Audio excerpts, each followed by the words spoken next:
Welcome back. It's the topic everyone is talking about, the Trudeau blackface and brownface scandal, an apology which has a lot of people wondering where they stand with Trudeau and the Liberal Party. But former Liberal candidate and the founder of Make It Awkward movement, Jesse Lipscombe from Edmonton, has a lot to say about this. Jesse, thank you for joining us. Yeah, absolutely. Thanks for having me on the show. Well, first of all, what are your thoughts on the Trudeau's apology for the blackface and brownface photos that just came out? Yeah, it's interesting, right? Because first off, obviously it's shocking. Yeah.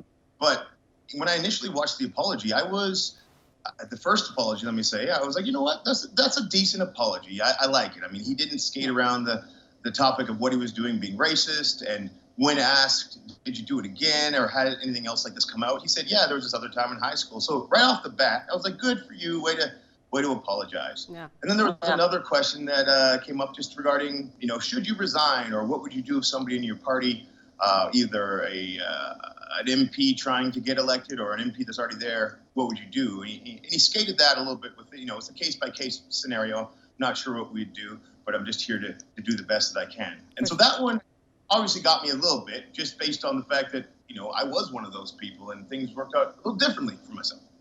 Tell us a little bit about that. Obviously, you were asked by the Liberals to jump on and come on and run, and then all of a sudden they kind of told you not to because of Facebook. What happened? Yeah, I mean, so there's a green lighting process that happens with every candidate. They approached me initially. It's actually Amarjeet, which is a good friend, someone I respect highly, and I like what they were doing. And Liberals align with my morals and my values as well. I've said before, I'm relatively nonpartisan to an extent, but the Liberals or the NDP or the Green Party, all of them share some things that are really important to me moving forward in this country. So I decided, let me give it a shot. Let me see what I can do to represent the constituents and the city I grew up in St. Albert and Edmonton, Northside.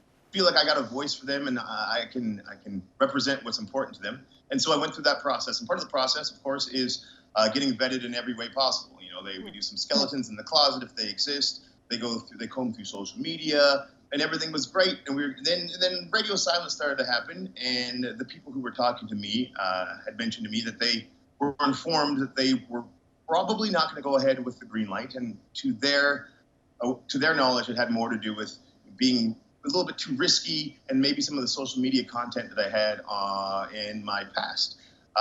And we did a social media vetting where we went through some of the most, controversial posts that were there. And, I mentioned a couple of those beforehand, but, controversial, very, very small amount of controversy, I'd say in comparison to blackface, right? So, I was like, interesting, a couple of the tweets I had for sure can be explained and make perfect sense. And I get why maybe you want to stay away from some topics.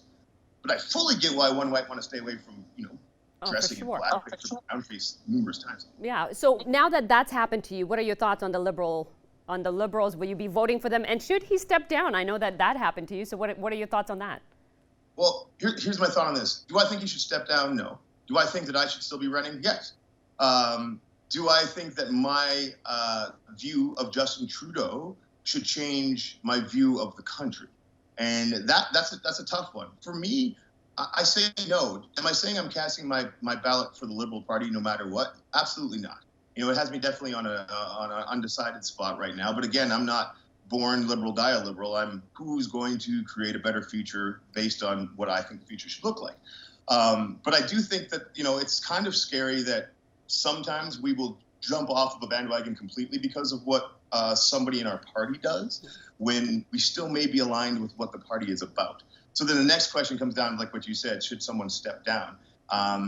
Again, that's not for me to decide, but interestingly enough, I always wonder, who was Justin Trudeau's circle in high school or in university or when he was 29 that didn't say, hey, maybe you shouldn't be doing this? And then I also question who's in his circle right now.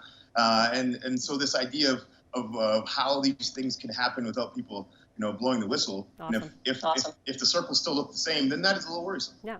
Well, we're running out of time, Jess. Thank you so much for being here. Absolutely. Thanks for having me on the show. And I got tons more to say, so, anytime you need me. Awesome. I love it. We'll have you back on here. And that was Jesse Lipscombe with Make It Awkward and one of the actors of the much anticipated play, The Color Purple. That's right.